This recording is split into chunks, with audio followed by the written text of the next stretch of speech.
You're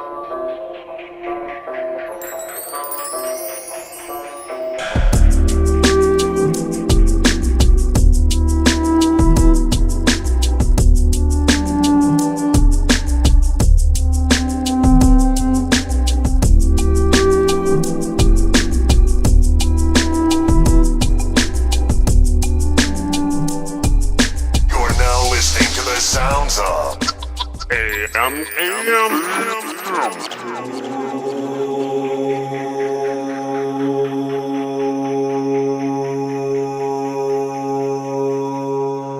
Good morning. Welcome to AMO. I'm Z, joined by Sun Yoga, Winlung, and our guest today, Peter Van Fleet. How you doing, Peter? I'm doing well, thank you. Awesome. So you're an artist, local artist here in Southern Oregon.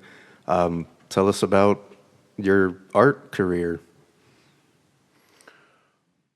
I think it began when I was in junior high school, taking Mrs. Culberson's class in Eureka, California, where a group of us kids were in playing around, and one of the kids took a piece of paper and scribbled all over it and put "Confusion" by Van Fleet on it, and my name is Peter Van Fleet, and the teacher got very upset.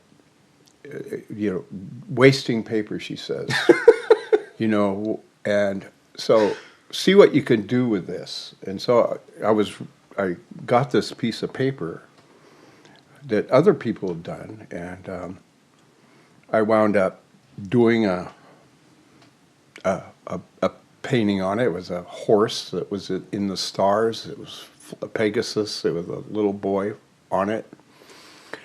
And, she said, "Oh, this is pretty good. I'll give you a C, And I took it home, and my parents saw it, and my dad was an artist himself and an architect, and he said, "Hey, not bad." So it wound up being put into the fair, high school fair, and Mrs. Culberson's class was very well represented there with all her favorite pet students, and guess who won first prize?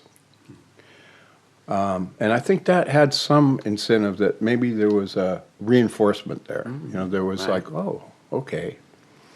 The other influence was an artist who lived in the Eureka area that I became to know.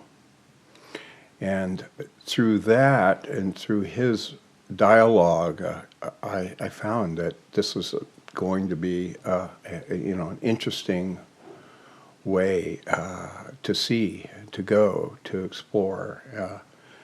So it's become part of me.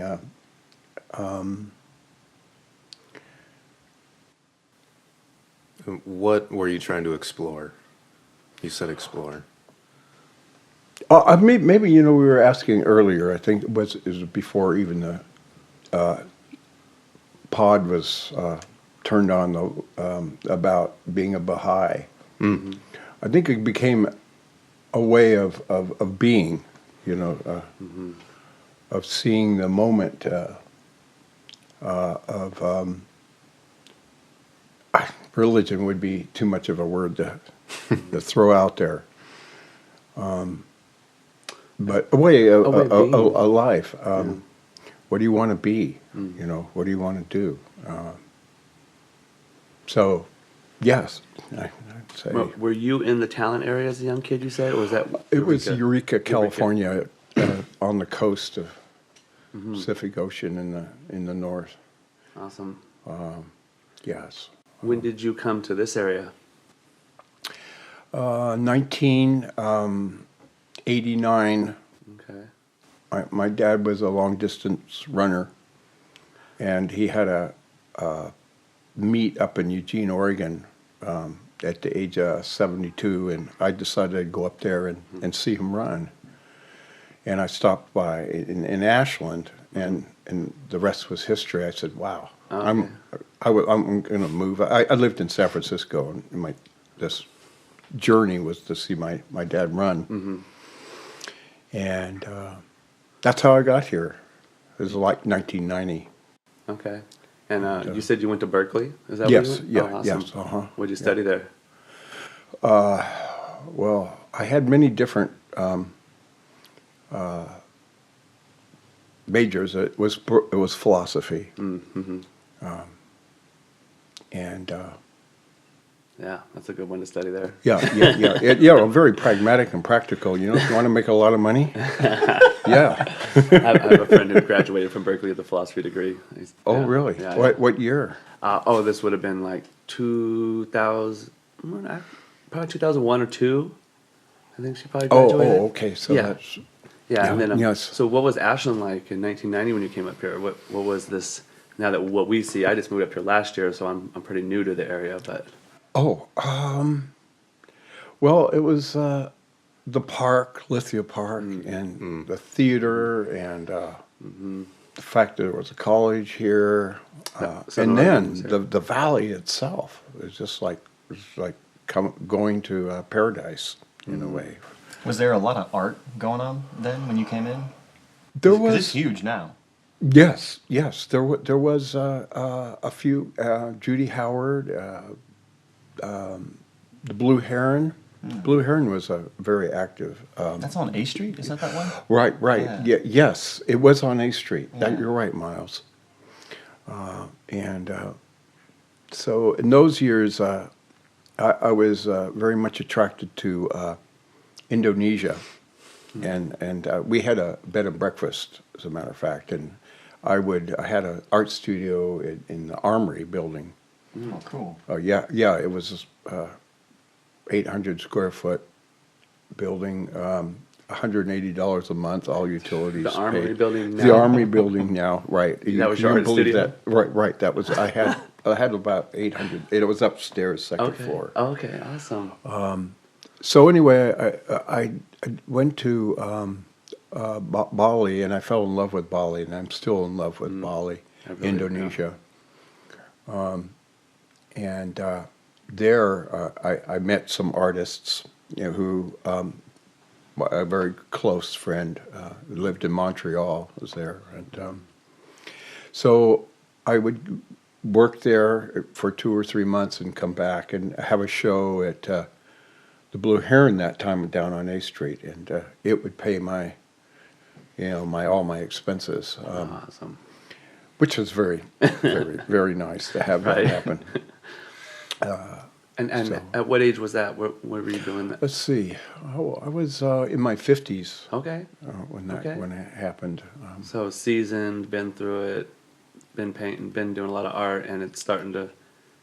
Starting to When did you see your art work for you? Where it was like, was it always working for you? Were you always able to hold pay your bills that way? oh, no way, Okay. no way. Okay. That was the okay. least. So there is a yeah, road to no, it. no. Yeah.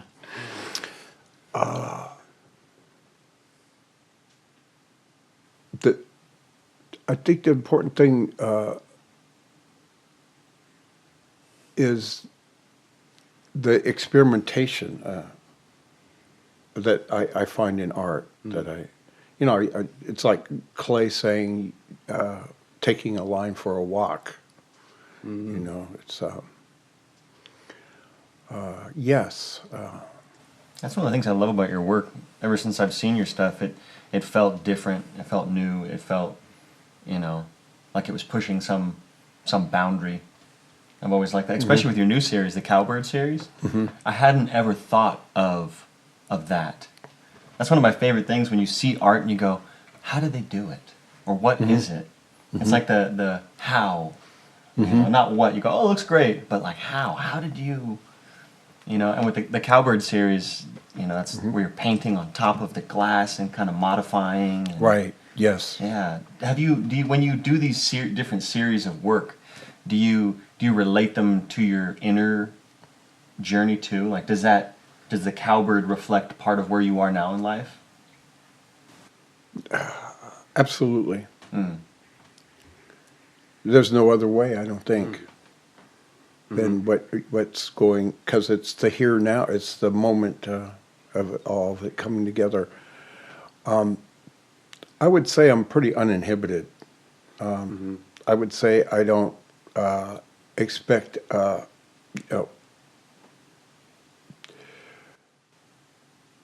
it's that moment that you look for and you search for, and some are more successful than others.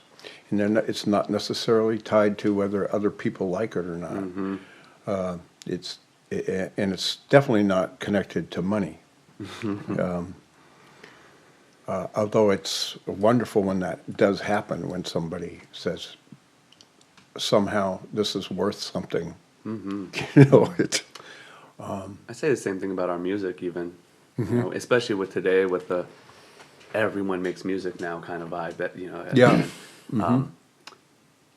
what's the value of it now? How are we redefining and reassessing why we do music? And that was a little bit what we spoke on the RVTV interview we were on yesterday. Was our generation coming up, my underground hip hop, the conscious Yes. hip hop movement was anti record labels. It was all about returning to the real and DIY, making your own stuff. And it was the idea of being authentic at a young age. And I just jumped into the movement, not even knowing what being authentic was, but realizing as I kept doing it, oh, this is what we're representing. We're representing that an old way, but we were making it new again. And it was coming through this new music, Yes. this hip hop music. And it was not even the first wave of hip hop music or the second wave. It was a new wave of hip hop music that was coming through kids' bedrooms off four-track cassettes and not out of these $1 million studios. That people like NWA and other of those professional people were going to bigger studios. And though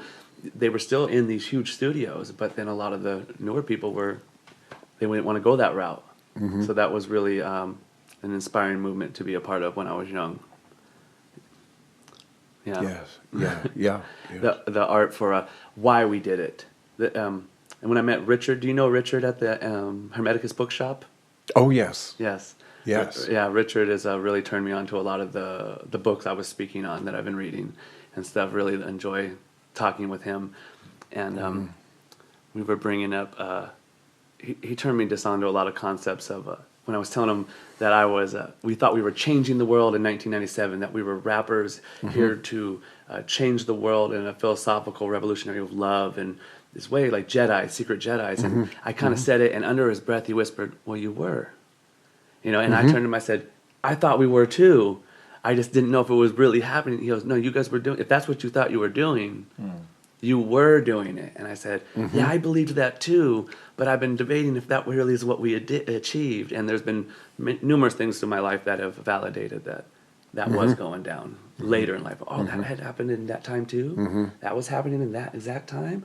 Oh, wow. We were really amped up in that time too. So that was like 97. We considered 97 the summer of love, the 30-year. Yes. That's what we said. Yes. I was 21 in 97. So we were like, we wanted to be the Beatles of hip hop. We wanted to bring love back. We wanted to do that. And inspired from my mom and my dad's generation, who definitely were there. And it was a lot of fun. The Beatles of hip hop. Yeah. I like that. Yeah. That's a good phrase. That's a good one. You know, I was feeling spiritual listening to the Beatles before I smoked weed. I just want to say it like that. I did not do drugs yet anyway. I hadn't even meditate in any way yet. But when I listened to the Beatles, I remember like being in a trance and going, wow, this is really interesting music. Not knowing what it was doing, but just feeling it. And then later in life, I was like, I was already affected. The music, it was already in there. There was already the magic in that. It could already bring it out of me. And so the Beatles were a huge influence to that, was that experimentation, I think.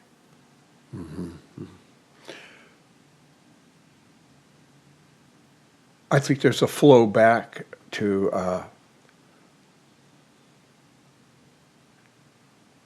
the oneness. I mean, the fact that what you guys are doing and what I want to do is be there. There's this. I think there's this push of empiricism. By empiricism, I mean it's the objective agreement outside of us. It says we're going, in this trajectory that's farther and farther and farther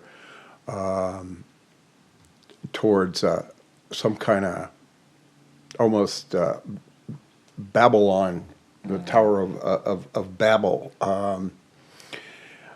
And maybe there's no way to avoid it. But still, you're alive, and let's enjoy it. Let's celebrate ourselves. Let's value ourselves. And I think it's happening. I think it's happening. And that's that art is becoming more and more important, by far more important. Which is why we're doing this art yeah, right here, yes. this audio, visual.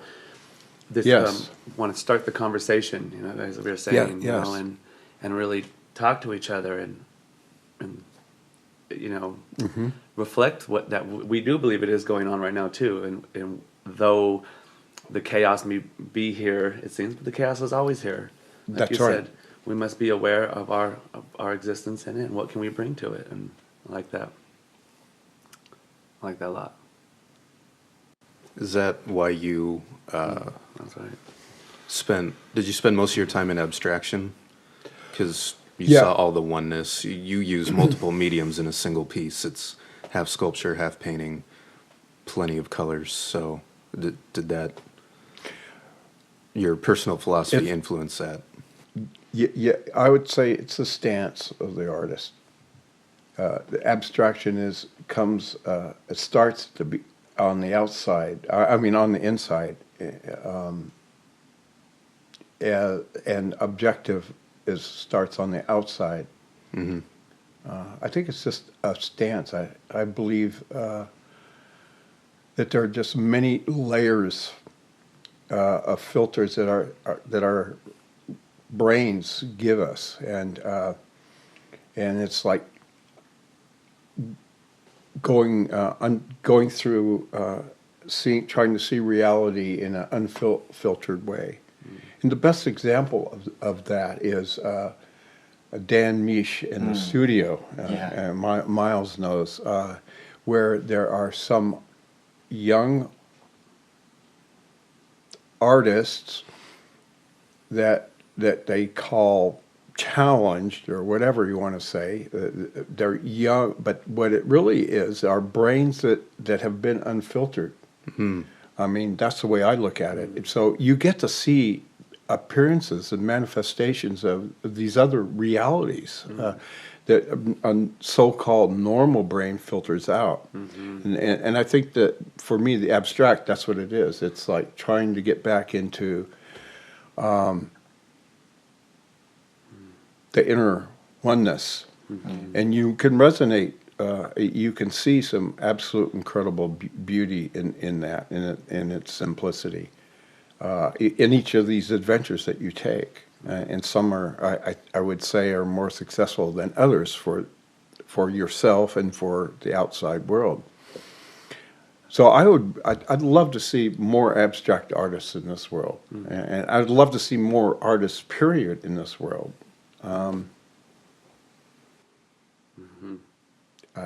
I like That's that a- statement. I don't That's a know. good statement. Once again. I'm a big fan of the abstraction too. It's such a. I mean, each little piece is its own huge discussion, and Yes. as artists, it's really intriguing how, like music is many things and is made for many reasons, and so is art. And it's Yes. so interesting how, a lot of culture, a lot of that empirical, that Babel-esque culture that says, oh yeah, you can paint something, that means you're good. It's interesting how they value that as opposed to the exploration of the untainted, unfeathered self, maybe feathered self, so we can fly. But, I like that. Yeah. But it's, what makes it important for me when I look at your work is seeing you in your work. It's not about, oh my goodness, you rendered a beautiful example of something. It's seeing how you found your own footing in it. And the work at the studio, the outsider artist's work, that's my favorite type of art.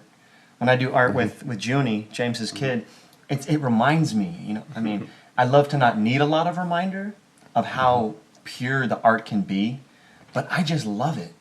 You know, when you have the innocence in the marks and the excitement in the marks, because you just have to do it, rather than like this perfectly stayed hand. And you know, when you look at the different artists, like we were talking earlier about Francis Bacon and de Kooning and the ways of abstraction, it's so interesting to see how the psyche of these people played a part, however conscious they were or not, in how they abstracted it. And it's so fun to reverse engineer who the person might have been. Like we're talking about art and we're like, what is that? What do you think about that? You know, it's so cool that we can do this. We're like surgeons in a way. We're like, where does this go? Where's the root of it? Yeah. Nice. Yeah.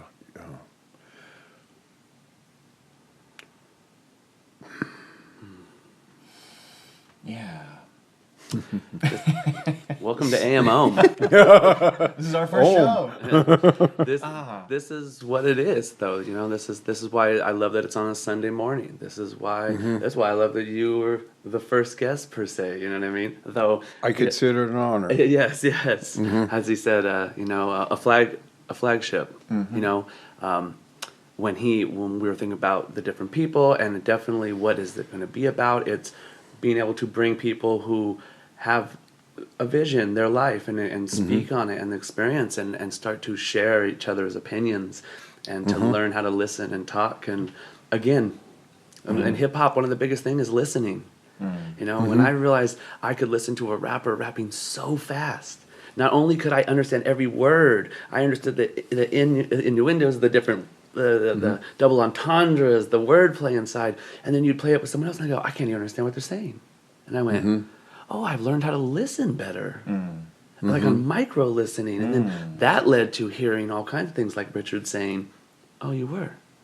It was down here." Yeah, He said it down here. Yeah. It wasn't projected here, you know, but I picked it up. Yes. And then you start, oh, you can hear like that? That's possible? What is that in life, you know, and these different things, and it brings us to the moment. It brings us to... That's that in hip hop, there's the cultural aspects, the knowledge of self, and one, you know, KRS and other people in the past have mentioned knowledge is to know the ledge, and those are like, for me, things that brought me into the roomy depth of it, the wisdom of it. And it's interesting because all these things we're talking about is to see if we have our footing, to be off-ended, to know the ledge, like, oh, is that what we feel? Is that what we think? And, you know, in a way, I just realized with what you were saying, we're teaching people how to look as artists too. You know, because you said we're teaching people how to listen. We are, the formulas. Yeah, we're teaching people how to look again with what we do. As someone taught us. Yeah, right. Well, I think all art boils down to the five senses, and of the five senses, I think the most important one is touch. I mean, you can see, you know, the Heb psychologists, I remember in high school, was they had a diagram of the face of an individual, giving the size and ingredients of each of the senses. And the eyes were like this, just 80% of what you perceive is through the eyes. And about 12% of what you perceive is through your ears, your sound. But the most important thing, Amoeba and Paramecium would agree with this, is touch. And so any good work of art, I think, it will have that tactile part in it. Well, even music has touch. Yeah. Oh, yeah. You know, even when I'm That's playing a right. drum machine, my fingers are touching the pads, going there, Yes. there. So And also touching your ears and your ears can feel touch, and eyes can feel touch. I mean, that's the one thing about It's bigger than relief. You know, a lot of relief I like in my work is because of tactile, the thing that I said it implies, maybe not implies, but it actually exists. Amen. So, but anyway, that's the thought. Yeah. Cool.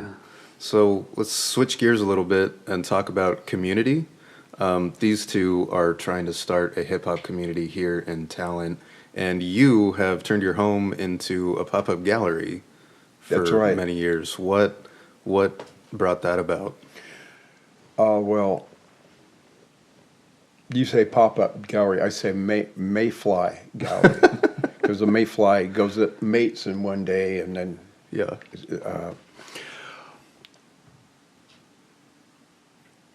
I think it's community. Yeah. Although I don't, actually, you asking me that question, I'm not really aware of it. I find myself selfish in my pursuit of art, but also the sense of community. I do so enjoy having these shows and learn to see and from other artists these incredible things and having a heck of a lot of fun with it. And I also do experimentations and thoughts and ideas of what to do. For example, one of I thought my better ideas was one art gallery show we had. We took hydrogen balloons.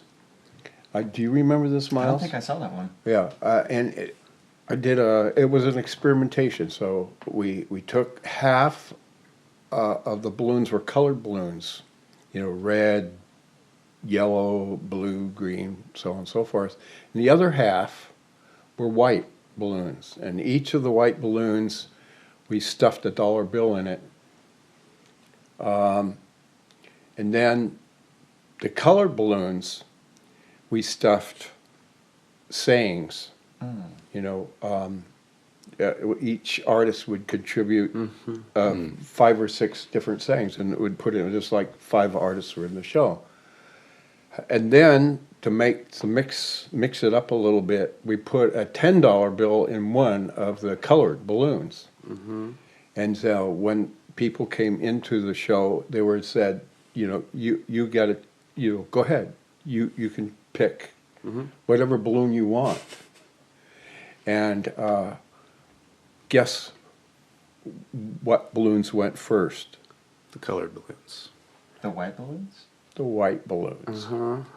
Did they know there was money inside when you said they could pick? Oh yeah. We told them beforehand, the white balloons. And the white ones okay. had the 10? Yeah, the ones But that well, Had no, one, I yeah. take that back. The way it went was once the color balloon with the $10 bill was popped, yeah. then the white balloons. Oh, But so it wound up more color balloons were left, which I think that Wow. says something. That really is saying something.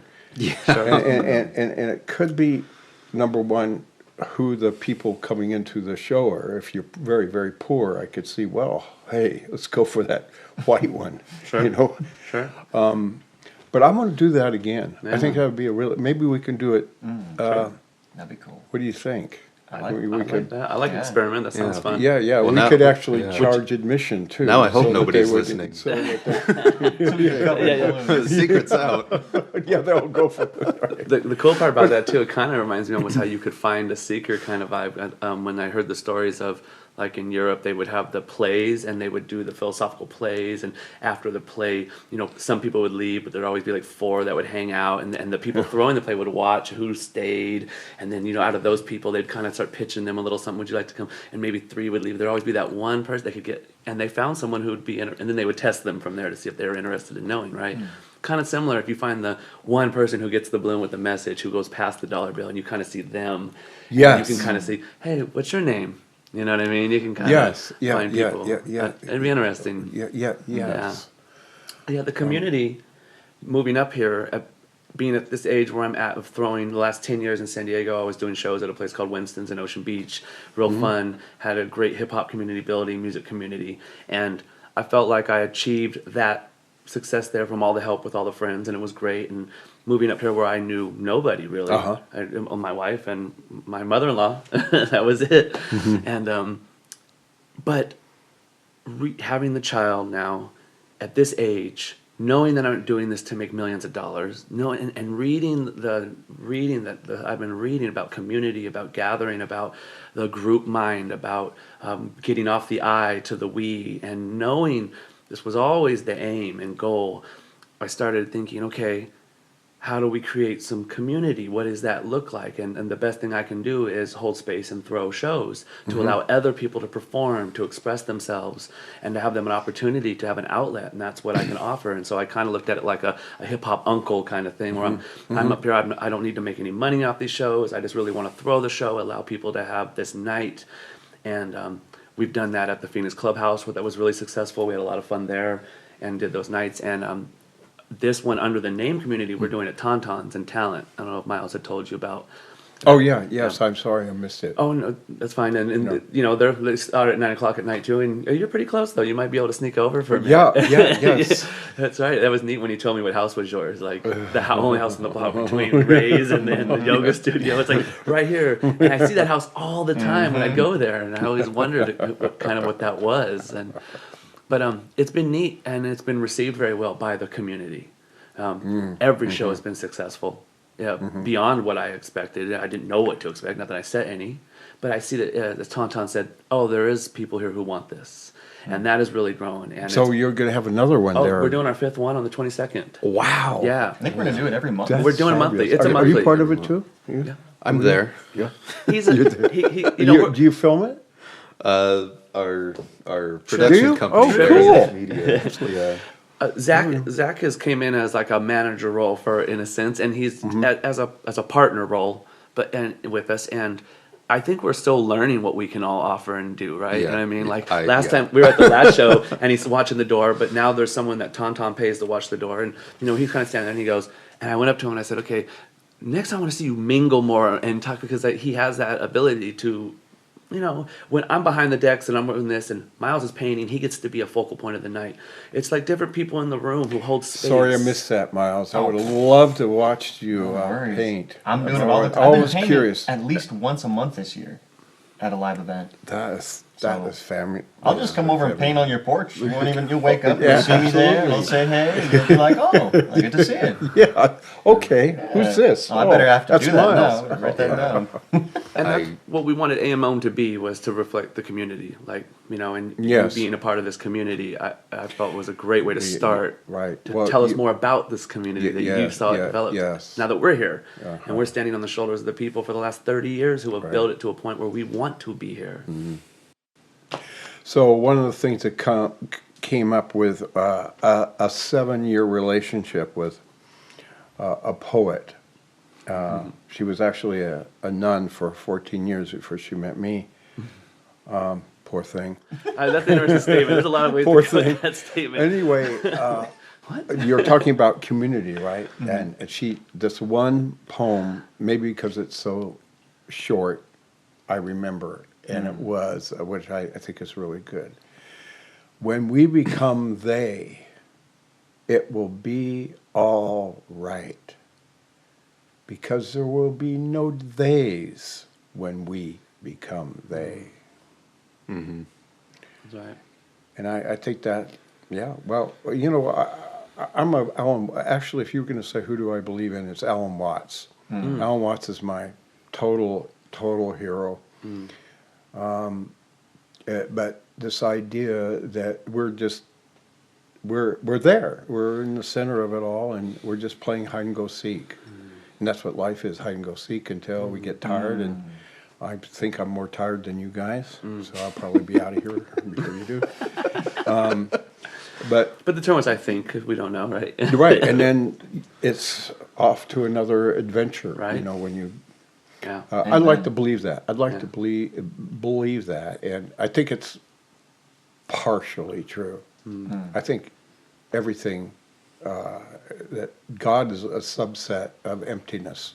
And so emptiness is always there. Okay, that one and- went over my head. God is a subset of Emptiness. emptiness. Uh-huh. In other words, it's like the Paramenidi Sutra, which 1400 BC, this is an old spiel of mine, but 1400 BC, that starts, not I am I, therefore I am I. Not I am I, therefore I am I. If you start with the void, everything can be derived.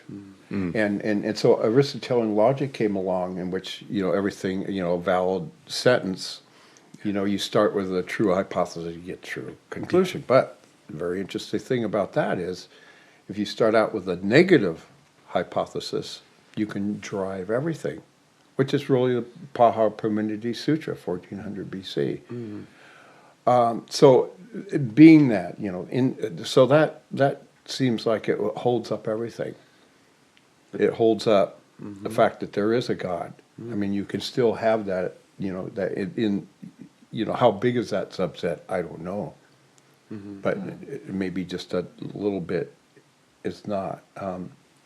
I like to, that's the, logical mind operating, and not anything else. I've heard it put the terror of infinity, that Yeah. the infinity, Yes. right, to understand that feeling of infinity, and I've definitely went through that, and the idea of from the darkness comes the light, from the void Yes. springs the, Yeah. the masculine Yes. ejaculation of the light, which is where you get the masculine light God and these idea, but it came from the idea of the negative set void, which would be played by the female aspect, as they say, right, or Sophia, or these other names that have been given.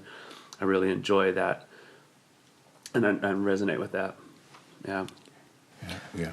My stepdad, Bill, was, we get into these kind of talks too a lot.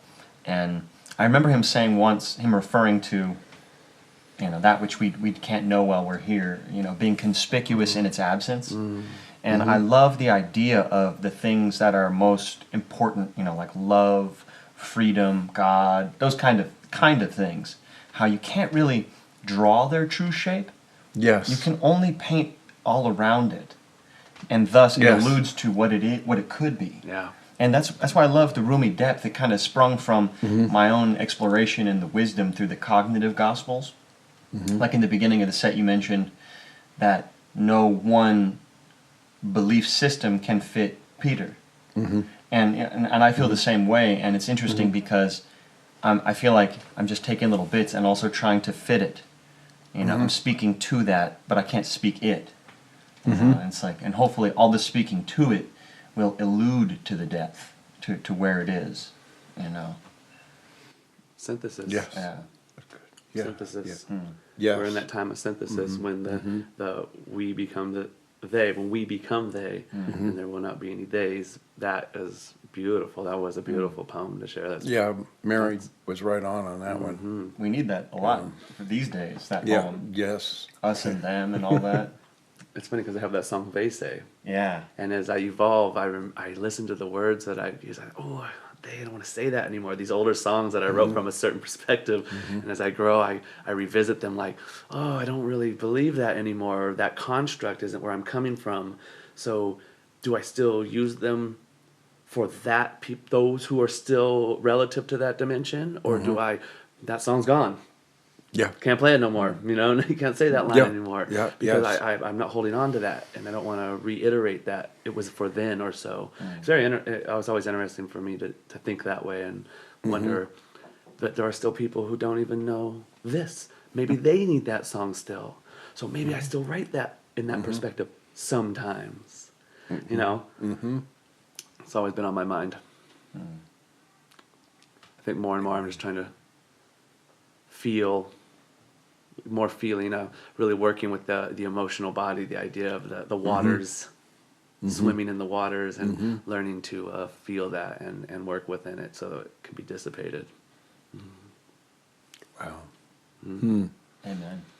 Amen. Amen. Yeah. This is beautiful. I really appreciate all of you being a part of this. This is, well, not only my vision, but a feeling that I've had for a long time to be able to have these kind of conversations and that we can do this. That constantly I say, I try to tell people at shows, don't be duped by everything on TV and what you feel like. There's stuff going on, but it's not as big as everyone makes it out to be. Like I constantly go back to the Tiki Torch moment in Baltimore or so when they marched that night. And I was like, and my wife and I talked about that and how important that was and how big is that on a grand scale. And the idea to me was what I explained to her in my vision of that was, yes, that happened, and that was one city that night. Now, if that would have been 30,000 movements like that at one time, the same night, everywhere, we might want to start figuring out what we're really doing on another level quickly. That one movement was one city. Now, I'm not saying there wasn't other things going on in other cities televised, but that was what, 300 people, 1,000 people? What? Oh wow, 1,000. When there's billion, what a perspective. We're getting it blowing it out. Oh my gosh, everybody. Yeah, those people in Baltimore handle that. Those people need to handle that.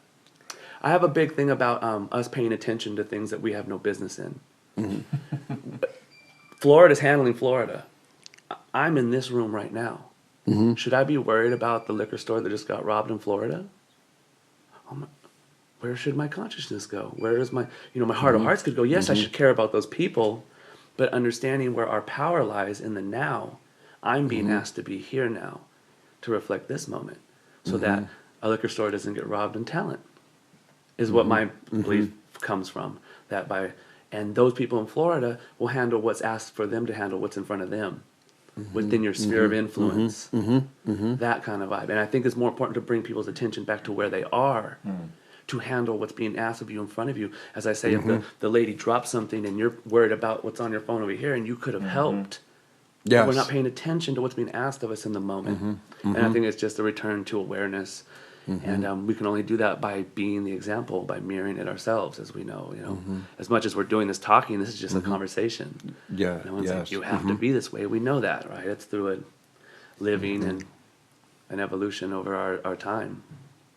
And appreciate, everyone reflecting that and sharing their experience. Nice. I I love like it. that. Amen. Yeah.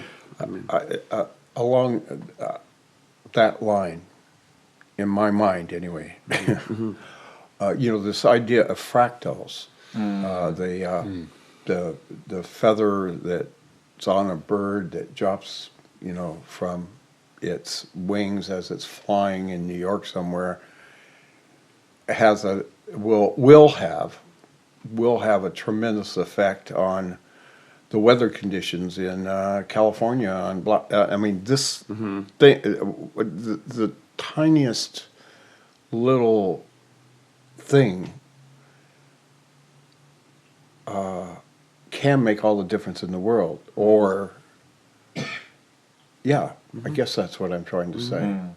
And what I gather from this is like the seed here. I feel a seed being planted right at this moment in time. You guys, I nominate you guys to propagate that seed. I will. I'm glad to be here just as a, an observer Thank you. of it. That's beautiful. One of our choruses is, everywhere we go, we're planting the new seeds. The root's already there in the air that you breathe.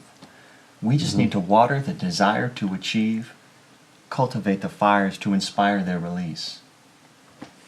Yeah. Is that one of your? That's one of our... That's our single off the new album we put out, video that Trip shot, our friend Chris cut, and it's it's been an honor to be able to carry the message and be a part of it, and to meet Miles. I just met Miles in February. Is that right? Yes. I thought you guys were. No. Oh.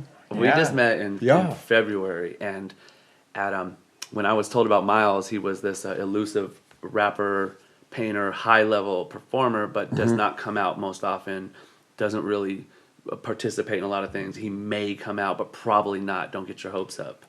You know? And our friend Tucker, who is an amazing networker who connects everyone together in this area, that he's connected me to every hip hop person I know in this area, was the one telling me about Miles. And then but being who I am, where I come from, I know I also kind of understand the seed I plant when I come into an area, and so I kind of went, I wonder if he'll come out. I wonder, and he got inspired, and Tucker goes, "Hey, Miles hit me up. He's gonna come paint. He's down to paint on the first night because I wanted the visual art. I wanted to make it more than just the music." And I was like, "Isn't that funny? Like, okay, cool. He got inspired. Something about it in the air, something about it was enough to go.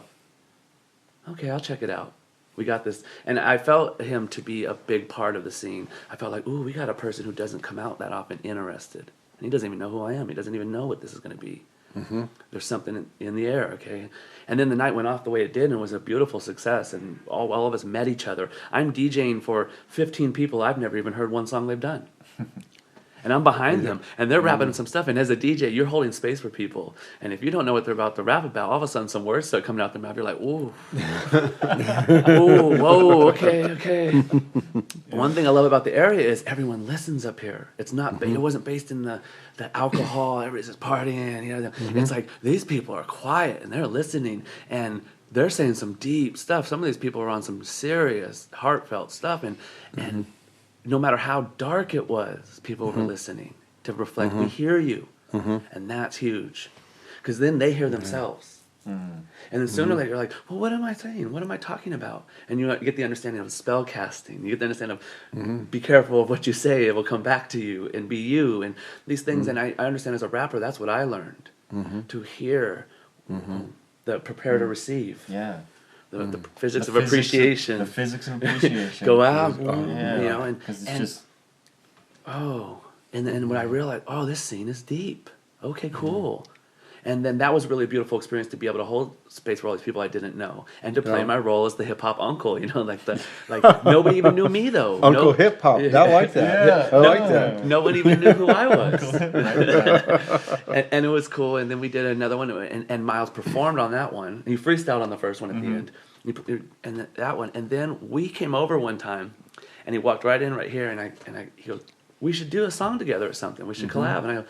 And I'd been reading Rudolf Steiner's Of the Fifth Gospel, and in that it was about the two Jesus brothers, that there were two young children, Jesus, because in the Bible, the timings, he found that there were two of these young men who existed, and then they met in that temple, and supposedly one accepted the spirit of Zoroaster into the nature's one's body, the one was more closer to nature, and he became the Jesus that we know, and that's the moment where he goes to the temple and he preaches, because he accepted the knowledge and the ego of Zoroaster, who gave him that spirit. And then he preaches, and it was the two Jesus brothers, and he says, we should do this thing. And I go, let's call it the two Jesus brothers. Because I was looking to be able to rap about this type of Nick stuff. I was tired of, I'll say it like this. Donald Trump's president, all bets are off. Let's go. I'm not hiding behind, I've got to be safe for white people to hear this, or I got to be safe for this. It's time to say, boom, if you can handle it, you can handle it. If not, it's not for you. It's all good. This is what I'm here to say. I needed that freedom. And by naming the group that, we could rap about anything. As we kept developing we sat with it for a little bit. I was like, all right, let's see. I'm very flexible. and it was probably All like... right. And we're not necessarily religious. We're very spiritual, though. My mind was, as we got probably 3 months into this, and the songs were developing, and we got the ideas of traveling, maybe going on college campuses. As I told you earlier, I feel like I worked for Starbucks. I play double agent very well, where I keep one foot in each. I could speak politics here, and I really want to just meditate over here. We can play both games, and in that I was like, okay, the colleges may not pick up on that name so well. That might be, they think Jesus might not want to be affiliated. Okay, that might be a problem. But I don't care about that kind of stuff. I want to be real and authentic, so it's not going to deter me from using the name, but it may stop the process in the long run. These kind of things come to my mind. And then we realized the music was really good, and I was starting, how is this going to be taken by more people? And I brought up, hey, maybe we should think of a different name. You know, I kind of said, I love the name. I'm not afraid. I don't want to not use it because we're afraid to be who we are. Raw, again, I'm not trying to be safe. But what else could we use if we were open to changing the name? Miles has had a few ideas, and I think it was the second one you said pretty much. I think I remembered the term, the roomy depth, which definitely came from roomy, you know, R-U-M-I. But as he said it, we're like, what if we spelled it R-O-O-M-Y? Because it's roomy and I wide. thought that was brilliant. Right, but it still that was plays brilliant. I mean, I roomy. wow, what a great title, and man, And the what a, I mean, nothing to me.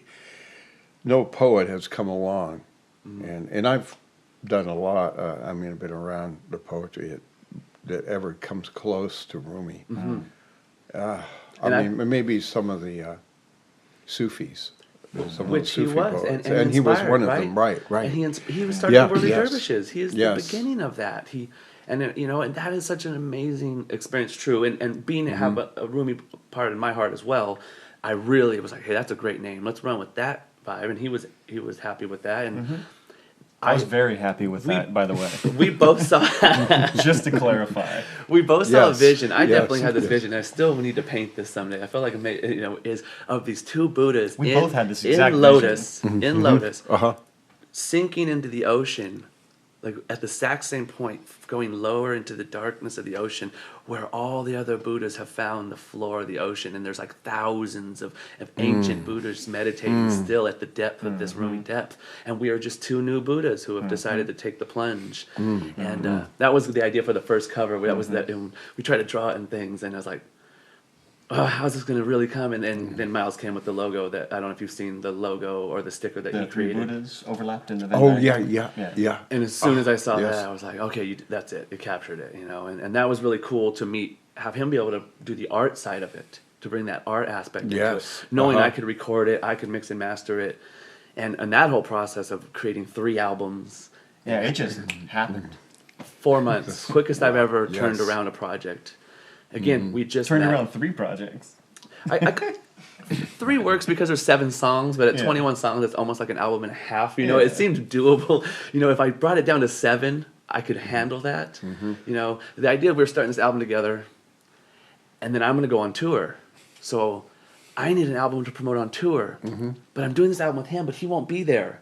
So here's this logical problem of this album. Where's I the can't- other Buddha? Like, you know, but so I've got to create my own solo album so I can promote it on tour because I haven't even thought of him going on tour yet. And as I'm doing that, well then he can't play any of the songs off our album either, so he's limited. He Are you needs- going to go to Los Angeles? We played in Lancaster. Because I might be able to help you hook up to. Oh, I would love to play in Los Angeles. Definitely. There's another ex one of mine. She's in the modern music, and she has a program every Wednesday, Okay, a radio program. that would be awesome. I will ask her. Okay, we could I definitely send her I some still music. communicate with her. Awesome, that's awesome. Yeah. And Nice. in the long Yeah, run- because I think this is exciting. You guys, as I say, that I can feel those tendrils starting to go out of the seed pods, you know. And, good, Yeah, for sure. This is very exciting. I was feeling it too. James, I got one question. Yes. How long have you been collecting this art? Since probably 97. Wow. Because Because this is just totally amazing. I mean, thank truly, you. truly And amazing. coming from an artist, I mean, thank you very much. Yeah, no. My mother was an artist. That's what she did the most. She Was she here? Was she here? She was here, right? In her name? I need to get it from you, just so I can check her out. Her name is Jean Deans. You wouldn't be able to find any of her art anywhere. She never put it up. She was just a kitchen artist. I have a couple of her pieces. You can see. Definitely, we can look at those. I'll okay. show you. She did it in Merced. Merced, California, where I was Oh, born Merced. and raised. Yeah, and so it Close was- to Yosemite. Yeah, right? yeah. We called it the Gateway to Yosemite. Yeah, It was. We got some culture from that. It definitely brought to Merced. We met some people from other countries that way. You know. Oh, or neat. Which was neat from Merced. Beyond that, I mean, I didn't leave that city till I was about 24. So. Oh, really? Yeah. So it was. If it didn't come through Merced, I didn't really know about it. You know. So it was very limited. I didn't know anybody from the East Coast. Never had met anybody from there. I never really traveled in that sense. But my mom would sit at a table, pretty much exactly this shape. and her art box would be about where you are, and she would sit there and she would smoke cigarettes and drink beer. And at one point we had tablecloths that were white. And so I had a sister 2 years younger than me, and we started to smoke marijuana probably in about 96, 97. A person ahead of his time. And my mom, we didn't know my mom even smoked weed. My friend Aaron said, "Your mom smokes weed." And I'm like, "No, my mom does not smoke weed." And I go, "Watch." And I go, and being the way my mom was and everything, I go, "Mom, Aaron says you smoke weed." And she looked at me. She was like drinking. She had a cigarette. She goes, and she got up, walked into the avalanche room that we called it, and she pulled out a garbage bag of a plant that Ray had just gave her. Our neighbor Ray had just brought a plant over that he had pulled out, and he had to get it out of his backyard, and he just gave her the plant. So she just started pulling off some buds, and and for my I would have 18th liked to have for met my her. 18th birthday, she rolled me 18 joints for my 18th birthday. So Oh, that's great. and that was kind of like. That is so And good. so my mom, being an old hippie, knew we were going to party. She said, "Do it here." So she allowed all my sister's friends to come over. So we literally had 15 to 20 people at my house every night for 4 to 5 years straight. And it drove my parents crazy sometimes, and it drove me crazy. I came home from work like, "I don't want to see you."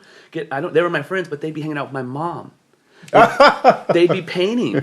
My mom would paint. She'd give them all art. And so they painted the tablecloths. We have like 4 tablecloths that are completely covered with art from anyone who ever came over and just collections. And at one time we threw a show. We actually put them all up as a backdrop for a show we did one time. But the people would come over and paint all day, and my mom would talk to them. She became like their guru. She was their mama.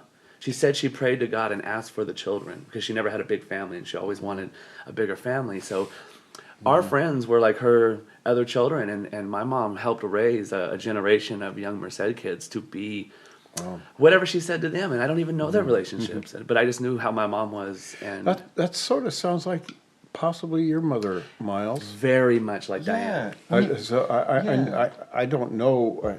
I know she's Yeah. quite an artist in her own right. She is, yeah. Yeah. And I think that's something we all kind of do, and I first heard of it from her, with words put in that same way, where we don't have our optimal mother or grandmother, and so we find those people.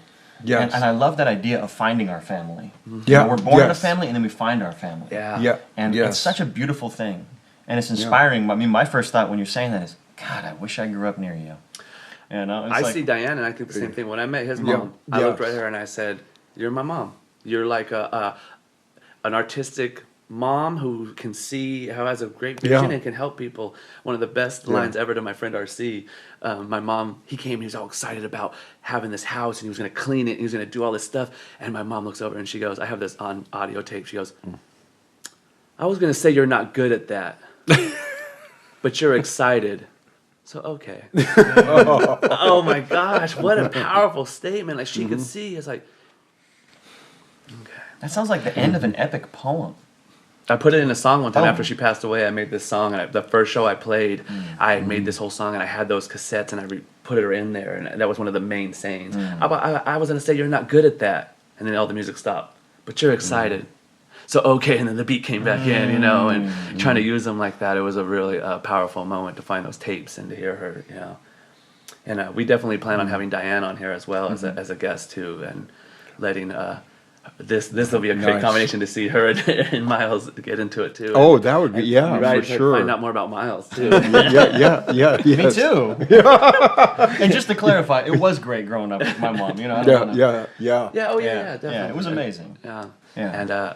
And it was neat to have you as the first guest as well, because I knew that you two had a relationship, and so for him he can mention your name over and over and about Wow. Give me 5. Well, We'll take 5. fist bump. fist bump or No. down. And you know what? We'll give you I'm the never secret good right at here. it. You know what that's really called? This guy. You know what that's really called? What? DAP. Oh, Just to let you know, it's the secret. The paradigm's not going to shift because I'm telling you guys now. But Jesus, what are we talking about? I just want to let you know because you're a hep cat. Yeah. You got give you the real lingo. Hang on, I'm getting a tweet. Yeah, Dap's over. It's now, Dang you, Howie Mandel! Oh, right. Yeah. But Howie Mandel does that. he's on the fifth. Our cameraman was wondering. Well, no, I was. Okay. I was doing Howie Mandel. Oh, see, yes, I didn't get it. But he spoke much on your presence here and how much you've been an influence on him and how you're a part of this community and so I know we really appreciate you being here and being able to share your Well- presence with us for sure. It's a mutual kind of admiration. Thank you. This guy, you know, is a pretty amazing guy. Yeah. And I feel I knew that, you know, people said that of me, and then I'm like, well, we're reflecting this, you know, and that's why we really see ourselves as those Buddhas. And then when we meet with people, they like we put them in the middle, right? And we kind of stand and we reflect with them. And then adding Zach into this, we've got the pyramid, you know, reflecting with you. It's really neat to see how the different things come together. So I know I've been really blessed to met him here. Yeah, yes. Because he is opening those doors and gates to this community. He's been here for 8 years, you know. He's been building. Well, I'm looking forward to vicariously observing you guys open the curtains to other things. And that's a good idea, don't you think? The idea of curtains on your Oh, yeah. paintings. Yeah. Oh, yeah. Yeah, Yeah, we were I talking guess, about the Yeah, the spiritual peep show aspect. Of, I left it Yeah, off. yeah, I left the it down. spiritual peep show. Yeah. That's a nice title in itself. yeah. I walked in one night and I the first thing I did, I walked in, I just picked Sorry, it up, Lord. and I put it over. JK. Yeah. So off camera, we have a painting with a veil over it. So Yes. why the veil Just on the for reference, painting? yeah. Good point. Thank you for that. Yeah. And that painting I bought from Richard. That's Spot. what Miles was it was saying. up there. Every time I came in, I would just stare You know, at it. he did a couple himself. You should ask to see his. He's in there. We've seen him. There Miles are on the trailer two. piece. There's one. I think they're actually both Marc Chagall's. He Prince. That he's done a cowbird on.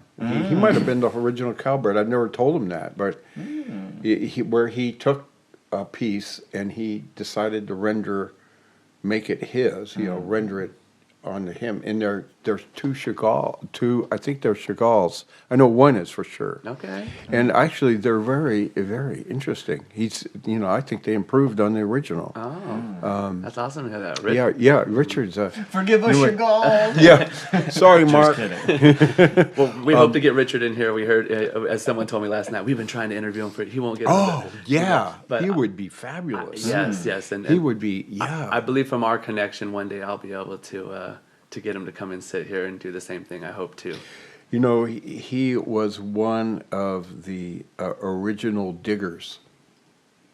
You know, the diggers were in San Francisco on the Panhandle. The And, people who fed it, the fed people.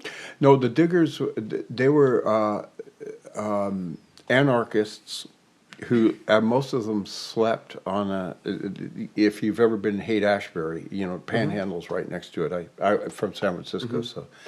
But, and I was there in '67, and the diggers were the anarchists. They had their own stores, and everything was free, food was free. And Richard was part of that. Richard, for I think 2 or 3 years. So he's an extremely There's been cool cat. He's a cool He's cat. done some neat things around here. I Yeah, asked somebody. I told yes. somebody about somebody. Was he the guy that was living on the mountain hidden for 8 years or something like that? And I was like, I don't know. She goes, oh, don't tell him I said that because it might not, like on this, like that. But I went up to him and I was like, so I heard this story. Did you live on a mountain? He's, oh yeah, I built my own house. I had it for 8 years off the grid. Is that right? He said something like they sent the That is- high I school never knew that. students. He said something to me. We'll have to redefine this thing with him. Uh-huh. He said something like they sent the students through the mountains to sweep the mountain to find me. And they Jeez. found him, and for 8 years he lived up there. He said, hidden. That is I know. Wow, I wanna what know a what he story. said when they he found would him. be. We're working on it. He's And- a spiritual dude. I consider him. I He's think I there. have found my teacher. They say that when you're ready, the teacher will come or so. And he, as I know, the teachers are inside as well as we do our time. But for the first time in my life, I felt like I found someone who sees me at a certain point and can offer, I mean, the Bhagavad Gita that I've read from him, the Treatise on White Magic that I've read from him, the Agni Yoga that I've learned from him, the Steiner, it was first Steiner. He turned me on to all the Steiner books. Then his books, that he's publishing with his friends under the name of Dorje Jimpa, of his publishing company. I never knew that. This Oh. is this is all just Beautiful. total surprise. Definitely he's- go in he's and check amazing. out Yeah. some of his books. He actually got them put into the library in, I want to say, Amsterdam. That is the Metaphysical Library. That's very huge over there. He mailed them after I had turned them on to the library, and they accepted his books. And I got the note, and I think we've done a great job here.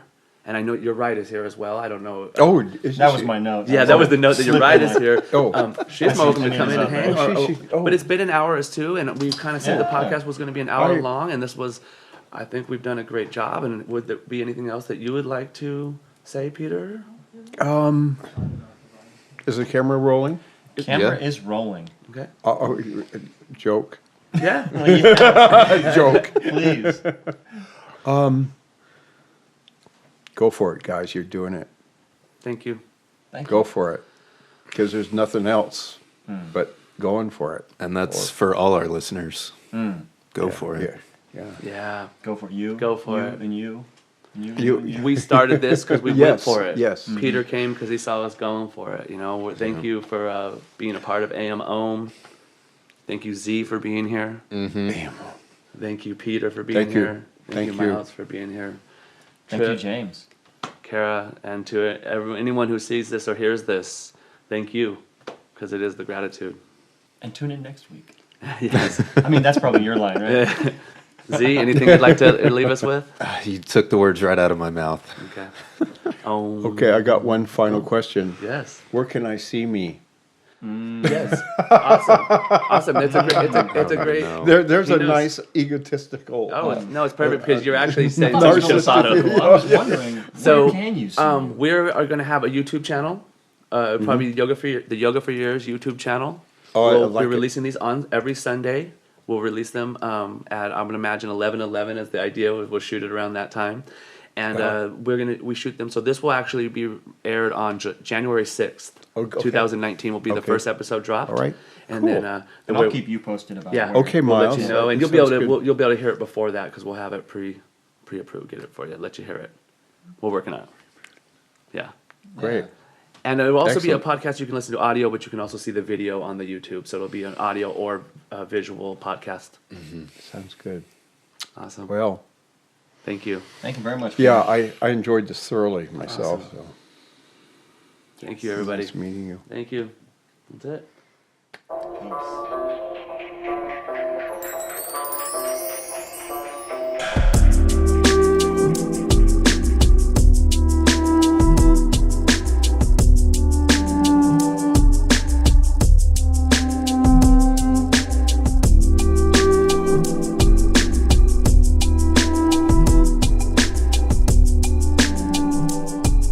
You're now listening to the sounds of AM.